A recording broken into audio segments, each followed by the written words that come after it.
HarperCollins presents The Ghost House by Helen Phifer, read by Claudia Whiteman. Chapter 1. Annie Graham studied the selection of keys on the rusty hook behind the kitchen door, looking for the one to the crumbling Victorian mansion. Recognizing the white plastic keyring, she plucked it off the hook and pushed it into the bottom of her pocket. Earlier, she had filled her rucksack with a torch, some rope, a bottle of water, a bag of quavers, and a bar of chocolate. All the things a girl couldn't live without. She felt like Indiana Jones about to go on an adventure. Her training as a police officer made her less inclined to fear the things most of her friends would. Through work, she had been in some really sticky situations. She just hoped the inside of the house wasn't in as much of a state as her brother Ben had warned her about. Tess was whining to come, but if she let her run loose and Tess got injured, she'd be in big trouble, or in Jake's words, well and truly busted. She locked up, then walked along the tiny overgrown path that skirted the outside of Ben's farmhouse and led through the woods to the mansion, which was a couple of minutes away.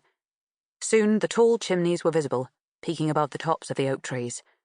She pushed through a small gap in the bushes, fighting with the brambles, to find herself standing in front of the mansion. It was magnificent. The walls were built from the same deep red sandstone as the abbey ruins just below the entrance to the woods. It was remarkable to think that someone could actually afford to build such a stunning home and then abandon it. It had lain empty with no one to care for it for decades. The current owner was an elderly woman who lived in New York. As far as Annie was aware, the woman had never even been to look at the house, which had been left to her by the last owner, a distant relative.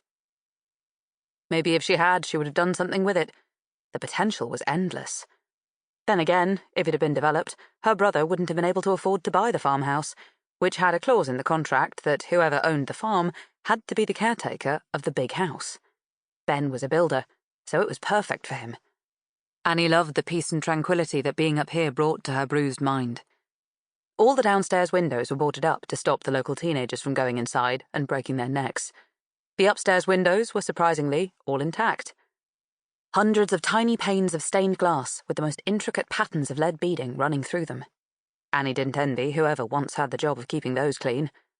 They were grimy now, with over 60 years of dirt. The front door was an amazing work of art. Set into a Gothic arch, the huge oak door had the biggest brass knocker she had seen. It was a scary goblin face with a mouth full of pointed teeth. Annie knew that if she had been a visitor to the house, she would never have used that thing. It would probably clamp its teeth shut and swallow your hand whole. Taking the key, she pushed it into the lock and was relieved when it turned. At least Ben had sorted out one thing. Pushing the heavy door, it let out a loud groan. Annie was apprehensive to go in alone. She heard Ben's warning in the back of her mind, but he was out of the country, and she was house-sitting, so technically she was in charge. Her stomach was churning with nervous excitement at finally being able to explore the house. Stepping inside, she shuddered. A mix of emotions overwhelmed her, but the feeling that shocked her most was the warm surge of familiarity which rushed through her veins.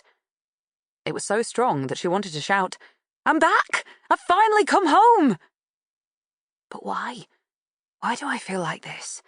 And who am I telling it to? The feeling of déjà vu confused her, but she brushed it off as wishful thinking. The house was amazing.